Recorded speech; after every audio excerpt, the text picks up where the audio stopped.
civil rights movement, Yes. there would not be 22 million Asian Americans in this Thank country. you. I'm like, yeah, son, it's real talk. Listen, first of all, foreigners in general, like me, I am not a foundational black American. I'm not. My parents came from Nigeria to here. If it were not for foundational black Americans, none of these immigrants would be able to be doing what they do. That's facts.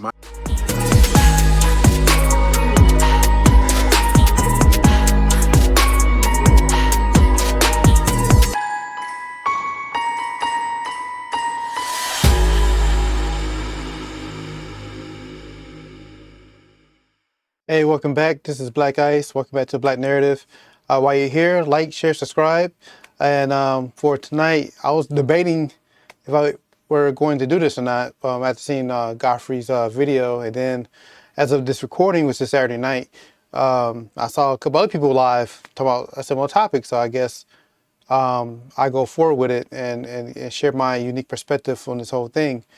And this is not an attack. I disagree with Godfrey. But it's not an attack on Godfrey because he just don't know. And I think even a lot of us don't know. And I don't think the civil rights movement is a big flex that we think it is. And before hopping in the comments and coming at me, like, I know if I'm giving a hot take, I need to show my evidence of it. And so hopefully you watch this through, see my evidence I'm laying out from different sources, from a variety of sources here. And if you feel the same way, I'll take the smoke. No, most definitely. But one thing I learned growing up is like, as we get older and seeing things for what they are and everything else, I begin to notice that anything that white people celebrate, I had to question it. So same way that Dr. King's being celebrated and the civil rights movement being celebrated, I had to question it. And so because we know what it really is here in America. So it's like, they celebrate it, then what's missing or what's been changed.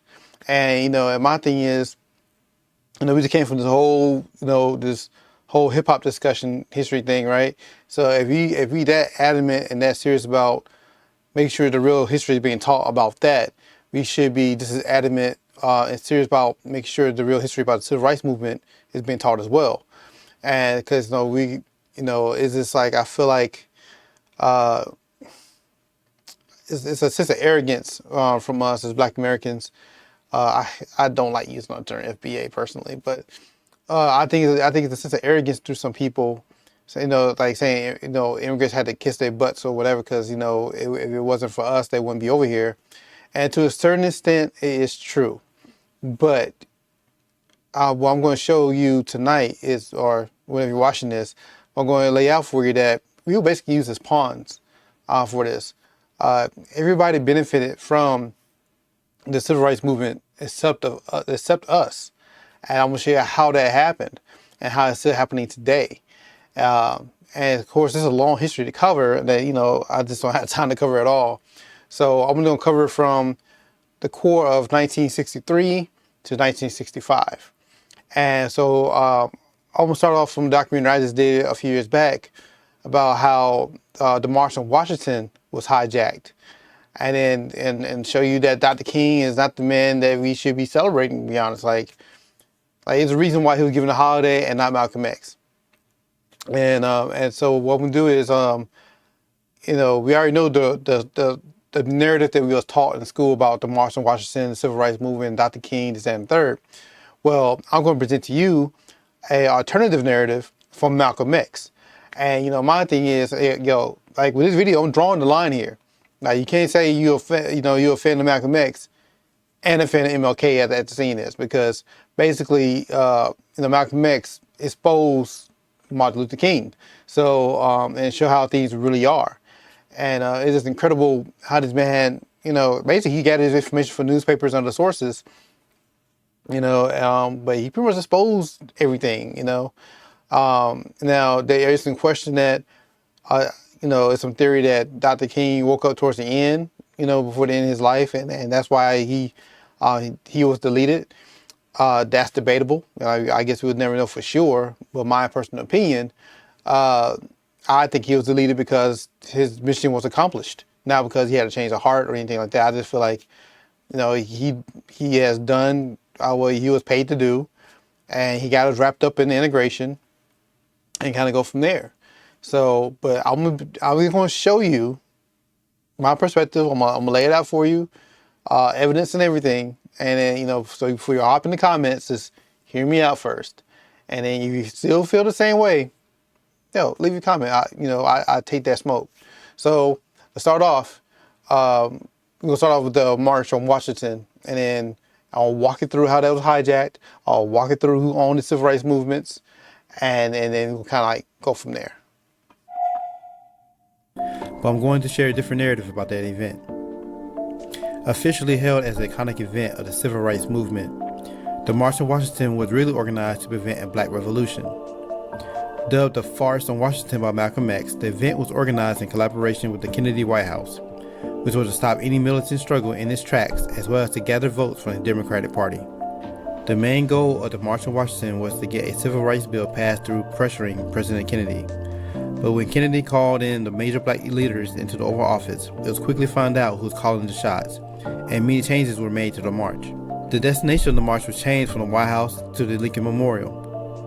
March leaders deleted a statement to the president and a call to confront Congress from the event's official handbook.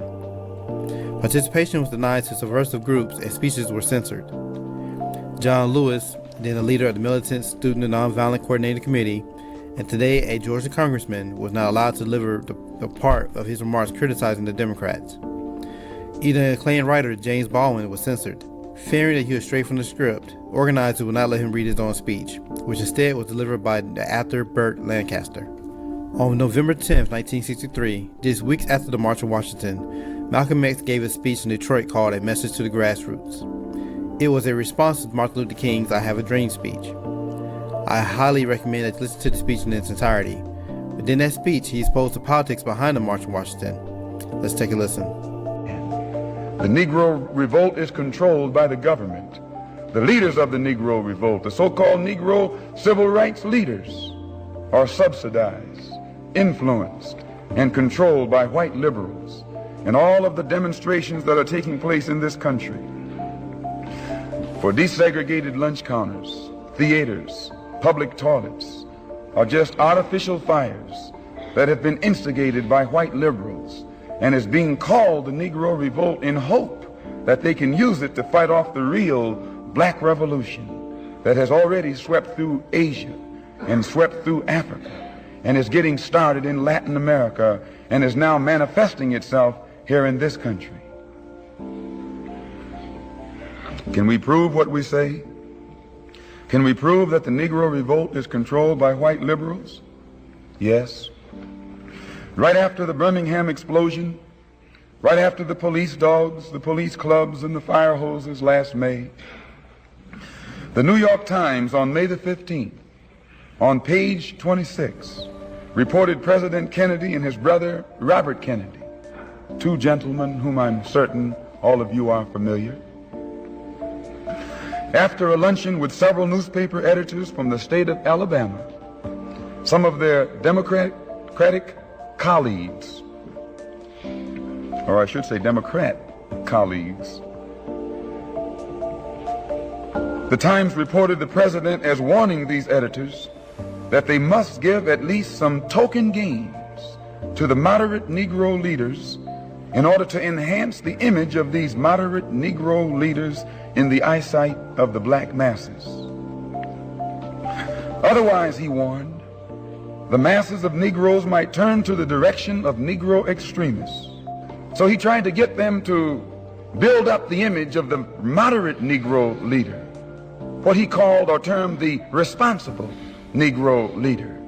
And whenever you hear a white man refer to a Negro leader as a responsible Negro leader, he means a Negro leader who's responsible to him. That's right.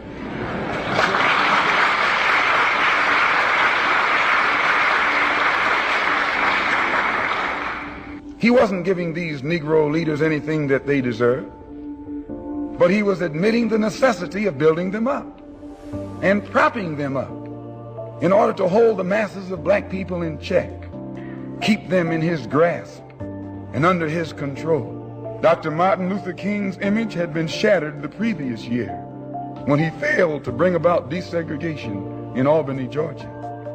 The other Negro civil rights leaders had also become fallen idols.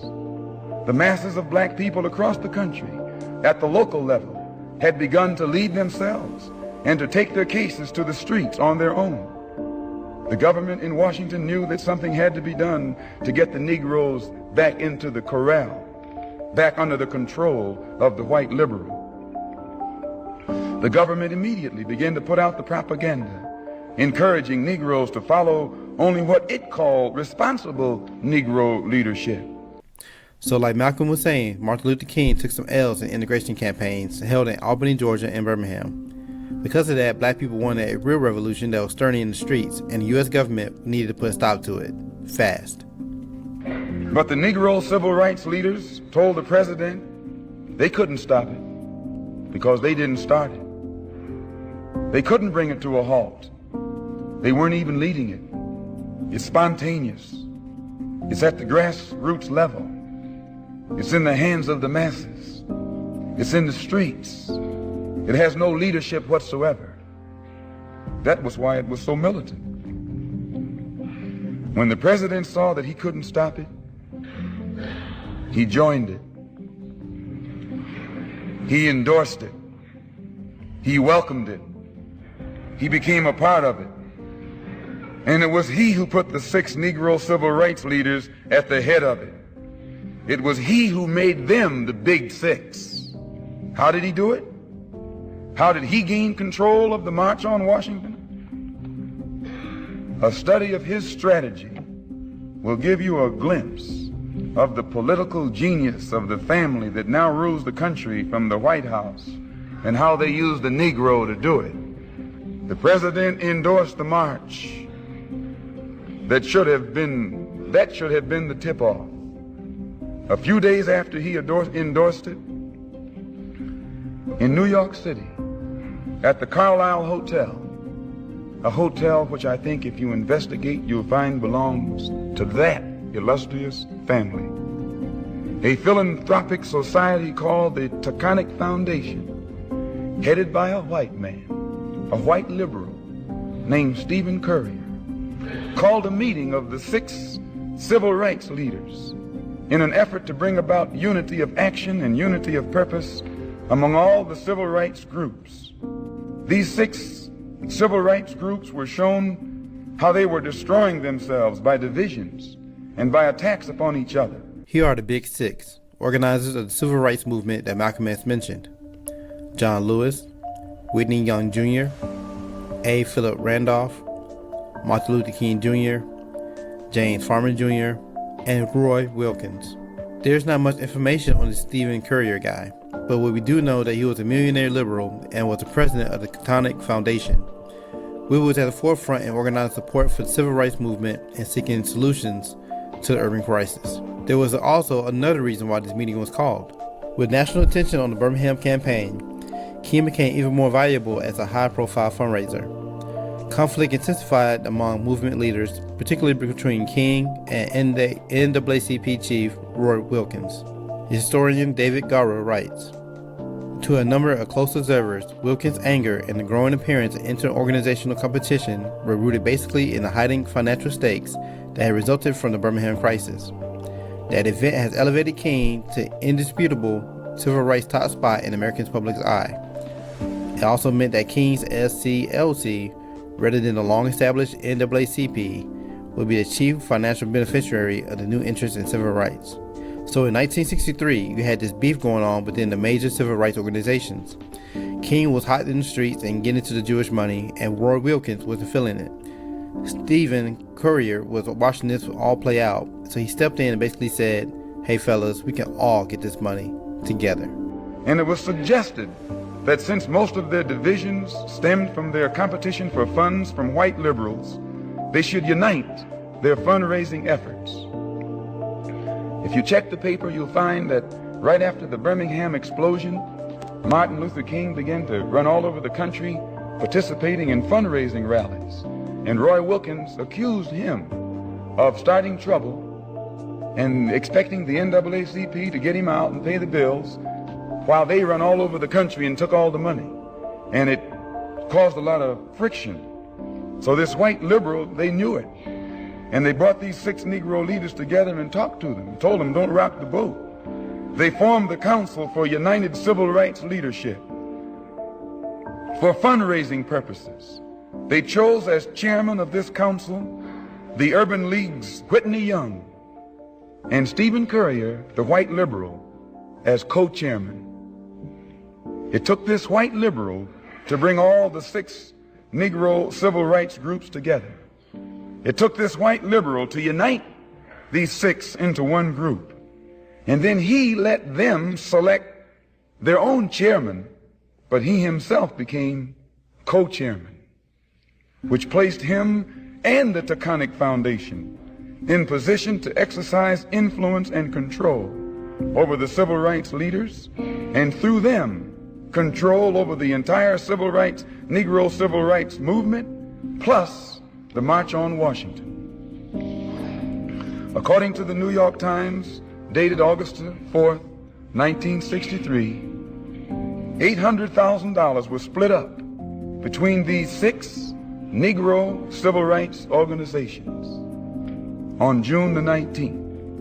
And another $700,000 was promised after the march. Public relations experts were made available to them immediately.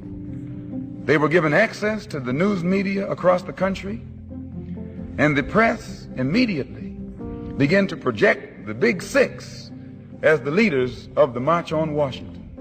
The Council for United Civil Rights Leadership was an umbrella group formed in June 1963, a couple of months before the March on Washington, to organize and regulate the civil rights movement. The council brought leaders of black civil rights organizations together with wealthy white donors. It successfully arranged the August 1963 March on Washington for Jobs and Freedom with the Kennedy administration. The group stated that the March on Washington would not involve civil disobedience. The Times reported that the group said it was trying to improve control over current racial demonstrations and ensure nonviolence. We want to provide a cadre of experienced Negro leaders who will prevent things from getting out of hand and keep irresponsible elements from turning to violence, said a spokesperson for the council. The organizers rerouted the march so that instead of visiting Capitol Hill to petition Congress, it would travel directly from the Washington Monument at the center of the National Mall to the Lincoln Memorial. Attendees would only be allowed to hold signs displaying one of 5 official statements. They basically hijacked the March on Washington, and some of our favorite black leaders accepted money and allowed it to happen.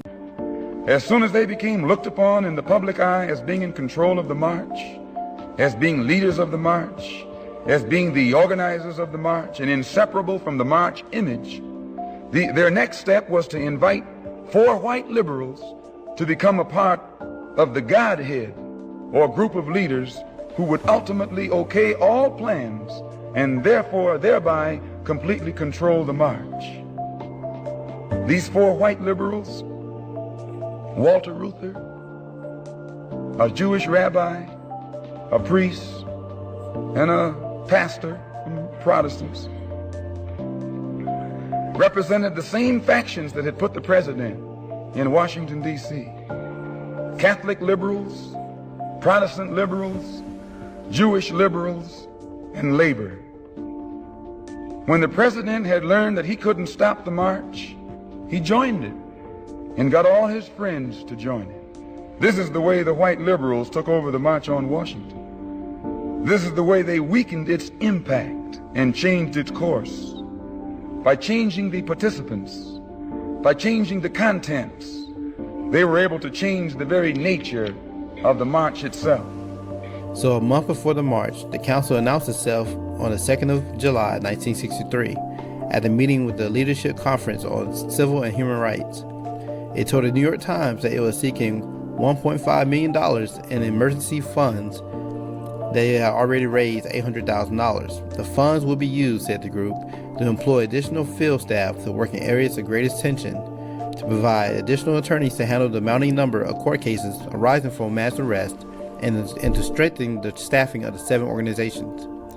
Remember, this is 1963. In less than 3 months, they pulled in $1.5 million. In 2019, that amount would be $12.5 million. These organizations were making bank. These civil rights organizations were mostly owned by wealthy Jewish businessmen using black leaders to be the face of it. Even in 2019, you can apply this strategy to any movement. If you look at the politics in DC, same thing. With money comes influence. You can vote for anyone you want, but it's the ones with the money that has control. Listen to how Malcolm breaks this down. An example. If I have a cup of coffee that's too strong for me because it's too black, I weaken it by pouring cream into it. I integrate it with cream.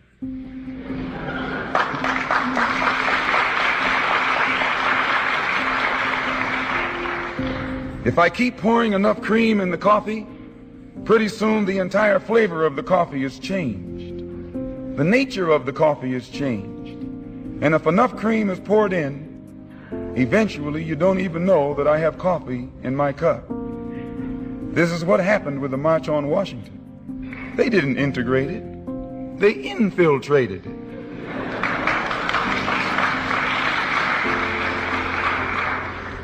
Whites joined it. They engulfed it. They became so much a part of it, it lost its original flavor. It ceased to be a black march. It ceased to be militant. It ceased to be angry. It ceased to be impatient. In fact, it ceased to be a march. It became a farce. It became a picnic, an outing with a festive circus-like atmosphere, with clowns and all. So when these whites join these Negroes and they're demonstrating, there's two different motives. The Negroes are demonstrating for freedom, but the whites are out there demonstrating to keep the Negroes from getting too far out of line. The government found out that this is the only way black people could be held in check. The government told the marchers on Washington what time to arrive in Washington, where to arrive, and when to arrive. Then the government channeled them from the arrival point to the feet of a dead president named Washington, and let them march from there to the feet of another dead president named Lincoln.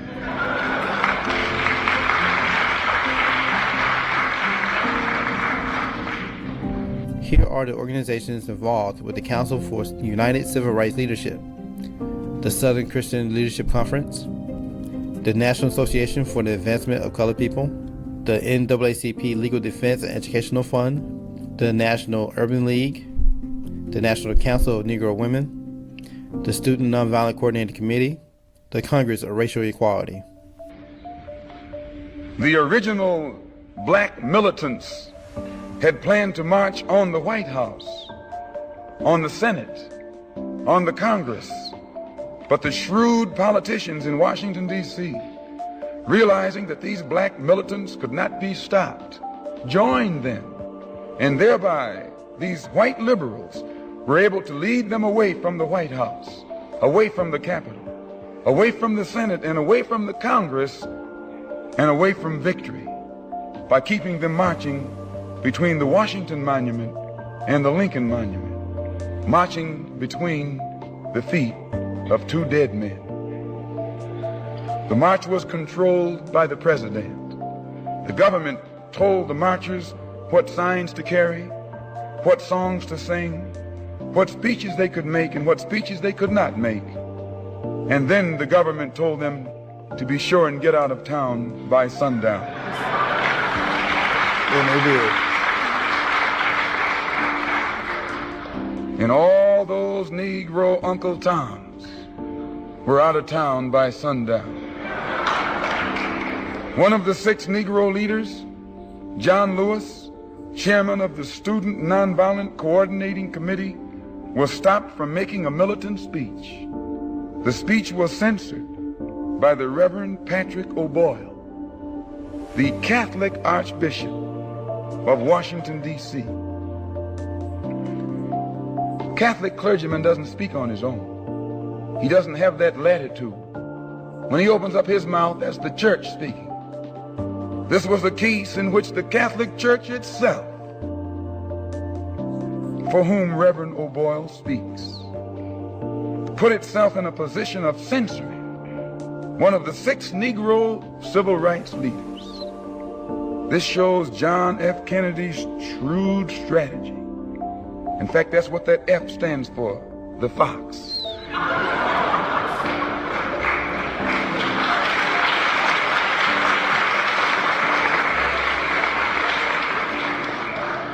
This Catholic president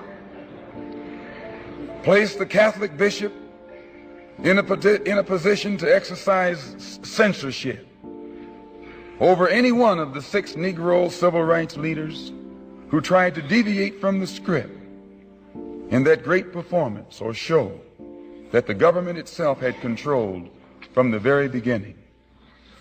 So in the final analysis of the march, it would have to be classified as the best performance of the year. In fact, the best performance of the century. It topped anything that Hollywood could have produced. And if we were going to give out Academy Awards in 1963, we would have to nominate John the Fox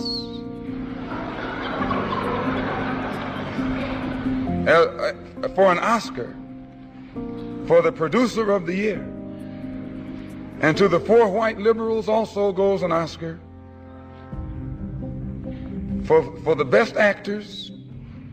They really acted like sincere liberals and fooled many Negroes. And to the 6 Negro civil rights leaders also should go an Oscar for the best supporting cast.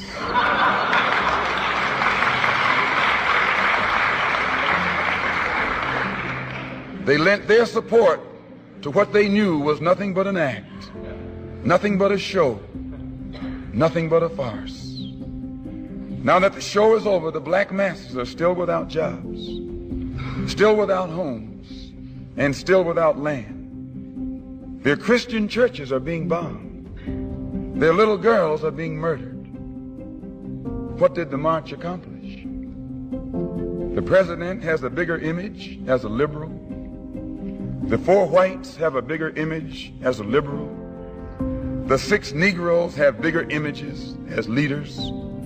But the black masses are still unemployed, still in the slums, are still hungry.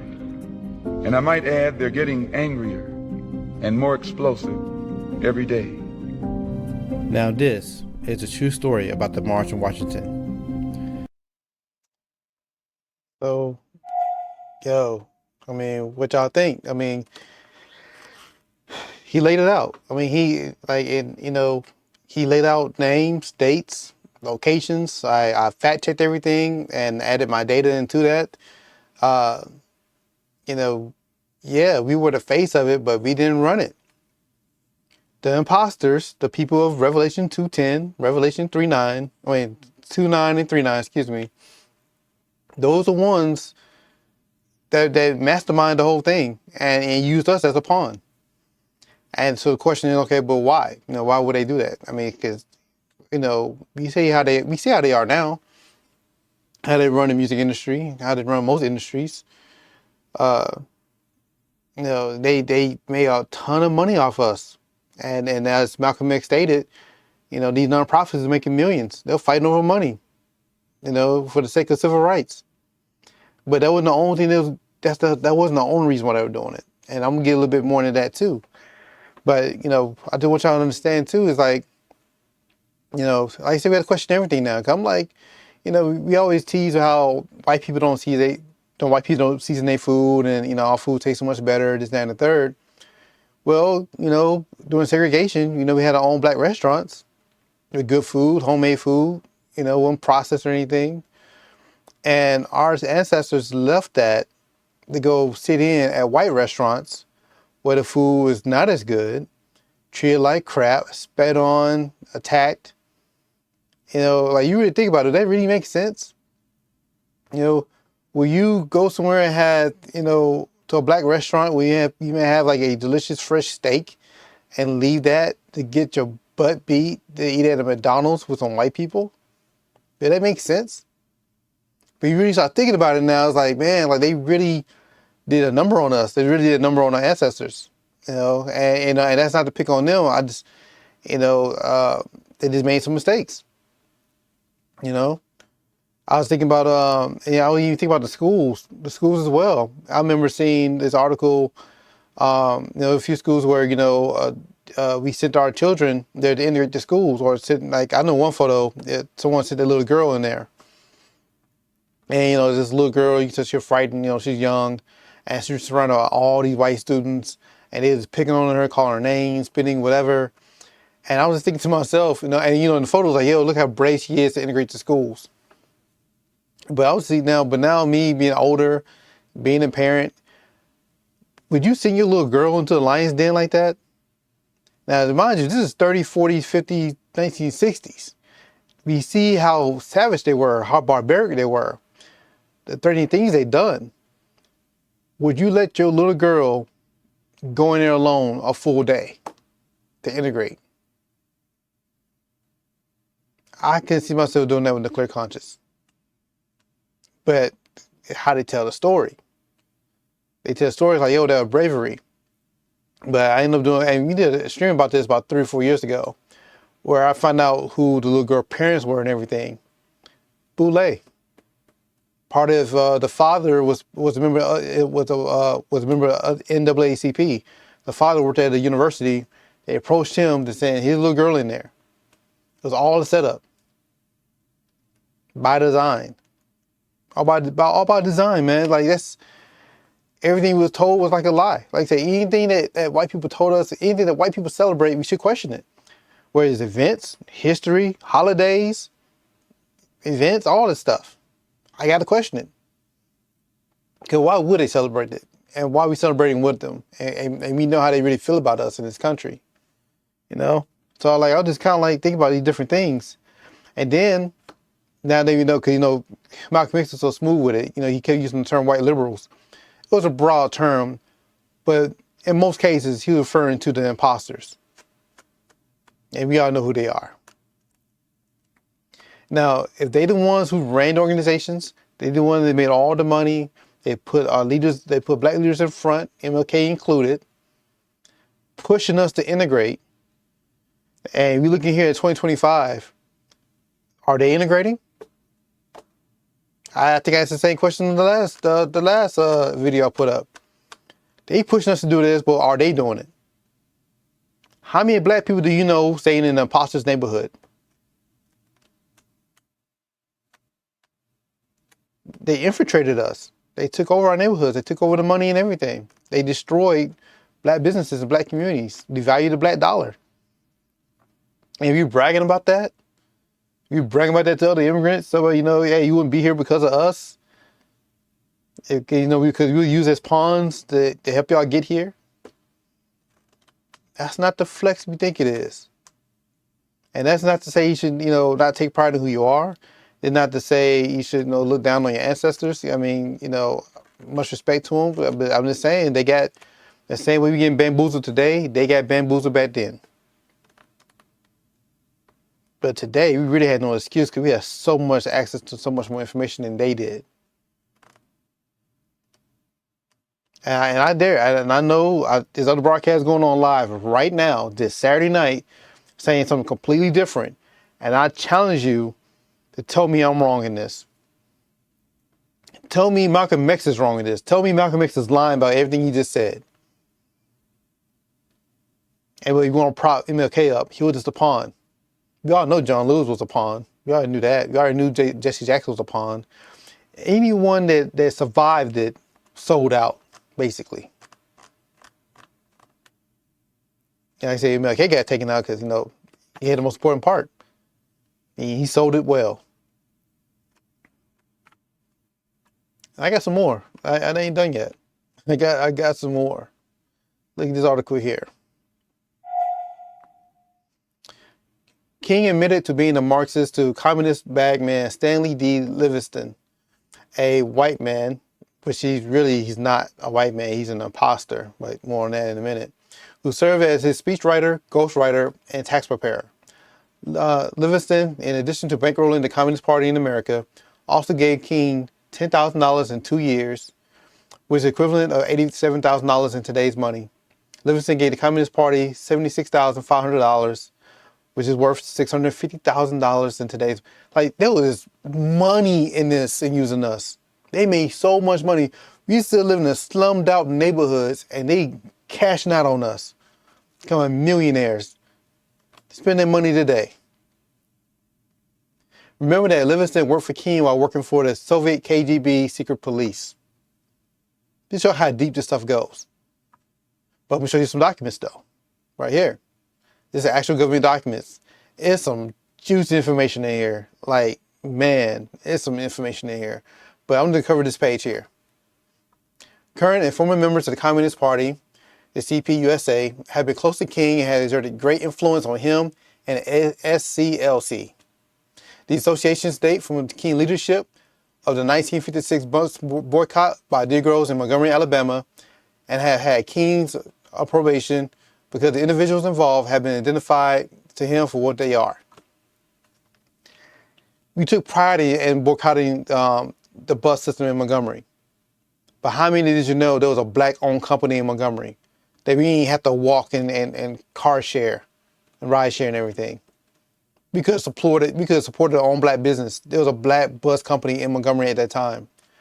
But the NAACP, they the ones that convinced King to convince us to walk, to integrate the bus system. Think about that. One of King's key advisors, Stanley Livingston, a New York City attorney and businessman. He had been instrumental to making King a national and international figure. Like Malcolm X just said, they propped him up. They gave him access. Who owns the media today? The imposters. There's a reason why Dr. King was given so much TV time and put in a certain light. They mastermind the whole thing like they do today. And they kept trying to say he's white. But you have to think about during those times too. And there's a reason why they kept calling themselves white. They were still hiding their identities. We didn't have that much immigration before 1963. They were mostly black and white. It was a quota on immigration every year, and it wasn't a high quota. And for a time, Asians weren't allowed in America at all. But I get into that in a moment. Then we'll show you that. Now, after JFK was deleted, Vice President Lyndon B. Johnson became president. A well-known racist out of Texas. But he the one he signed the 1964 Civil Rights Bill. If he's so racist, which he is, why would he sign that document? I'm pretty sure he didn't care about us. But if you question if he's racist or not, here's just a small clip of his voice in this conversation here. Poll tax, they can say you can't have a gas tax or a cigarette tax or anything else. Federal government's telling the states pretty tough what their business is. Now, you can say that they can't discriminate, but I've got to prove that it discriminates, and I can't prove it in Texas. There are more niggers voting there now than white folks. There are more of them buying polls. I can't prove it in Texas. There are more niggers voting there now than white folks. There are more of them buying poll taxes now than white folks. Higher percentage of them. And I can't show that the literacy test that discriminate against because they haven't got any. They got no test at all. Just by God, anybody that can get up and pay $1.06 can vote. All right. So we established, he's president. And then we moved into 1964. But before then, I was still questioning, I'm like you now, why would he sign the Civil Rights Bill if he's, if he's a well-known Texas, racist man from Texas, right? But then, started digging a little bit deeper. And even deeper in his younger days, when he was the senator, is a thing that happened called Operation Texas.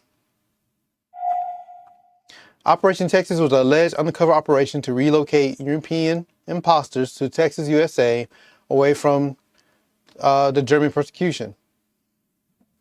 Excuse me. It was first reported in 1989. Right.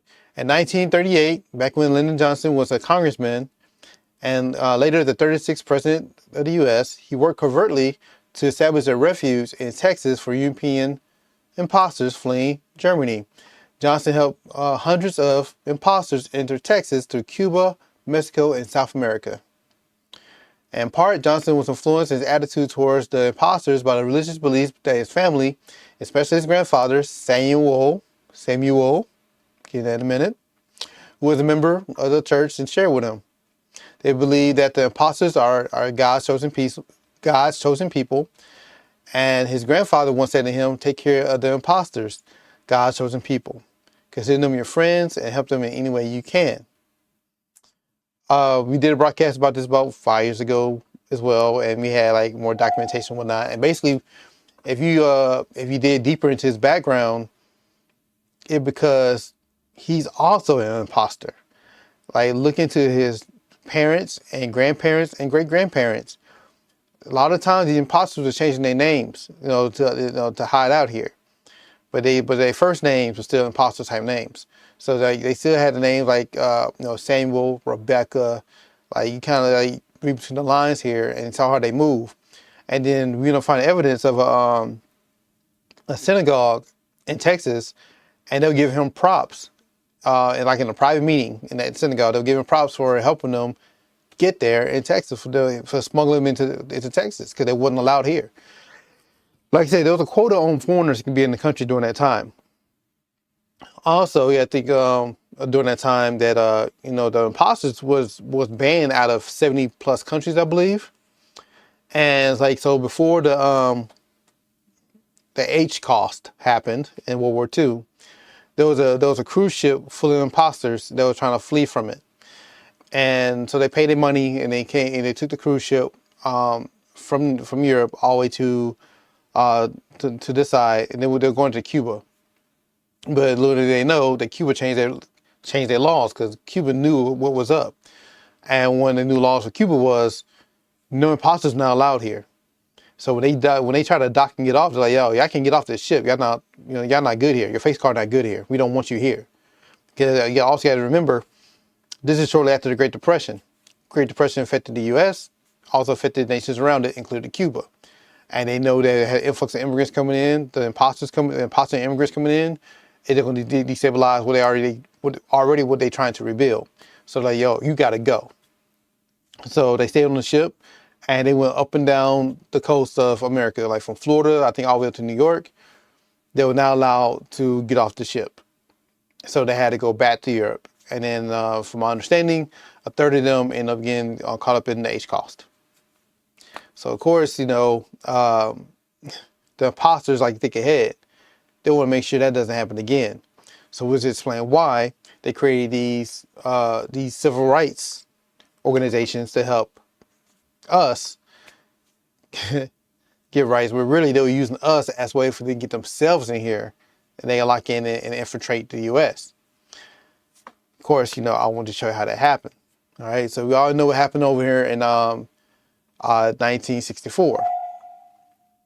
So, of course, they worked with Lyndon B. Johnson, who also an imposter on the low. He helped push through the Civil Rights Act of 1964. That was only the appetizer. The main course was 1965, the Immigration and Nationality Act of 1965, also called the Hart-Celler Act. Celler is also an imposter. They're all working together. So basically, the reason why these Asians and everybody else are allowed to come here to the U.S. because the imposters use us to create a whole movement, thinking that we get civil rights. Because honestly, this 2025, how much has really changed? All right? They used us as a pawn to change some laws around. Because like I say, they were more focused on the legal things. They're supporting. It's funny enough that, the Nation of Islam and others tried to tell us like, stay within ourselves, build up our own communities. We got sold on integration, and we bought it. They warned us, and we bought into it, and we paid for it dearly. All right. So 1965, that opened up the gates. When that Immigration Act came in, that's when all the other people started coming in. And, look at who owns America today. the imposters. Evil played the long game. We still too busy trying to be reactive to things come when they've been proactive and planning things out. They playing years ahead for this type of stuff. You know, and they don't mind playing the long game because they know what the end result's going to be. We like catching on to it. We still think they are allies. We still think they're the chosen people. They're not. So, you know, I want you to consider, and hey, yo, I'm gonna show you. I showed you data. I showed you my research. I showed you links. I showed you from the words directly from Malcolm X. And this is just like a short form of it. Like, you know, we did like a 2-hour broadcast, which I'm trying to link in the remember to link up in the description below. We did like 2 or 3 2-hour broadcasts breaking all this stuff down. I'm just giving you like the cliff notes, like the short version of all this. But, you know, they played us. You know. And now, like, let's see the problems that we have now. You know? Yeah, so, like, you know, kind of like I said, I'm not saying it takes pride in who you are, you know, because through the struggle, we are a strong people. But, you know, but we had to tone down on the arrogance, too, you know. Like, you know, yeah, we fought so hard, so you know, and y'all can take advantage of it. We got played. Everybody else benefited from the civil rights movement but us. And they made a ton of cash off us. These same people still live in their own segregated neighborhoods to this day. They don't integrate with us. I promise you, like, yo, you probably count on one hand at that of how many black neighbors do the imposters have in their neighborhood to this day. Yeah, so it's like, yo, you know, I just want to show you a different perspective here. And if you still think I'm wrong, or you think my data is off, let me know in the comments. You know, another plug, like, share, subscribe. You know, you're still here with us, here with me. But yo, let me know. I keep telling you, showing you who the enemy is. Like, you know, we getting through so many distractions here. And it's funny enough, like every problem that we have in our community, I keep finding the same people behind it. You look deep enough. Every time. You know? But yo, thank you for watching. Like I said, like, share, and subscribe. Leave a comment. Let me know your thoughts. If you agree or disagree. It's cool. Like I say here, you know, we're not trying to have echo chamber. You know, we only take in one perspective. If you have a different perspective of it, yo, I read through it. I try to reply back to your comments and everything, but to what it is. But until next time. Oh yeah, and we got another video coming out a couple of days, because the next video is supposed to be about reparations. A black community in Illinois got a check for reparations, so I am releasing that on Tuesday on schedule. I have a unique perspective on that too, so come back for that. You know, but thanks for watching. Shalom.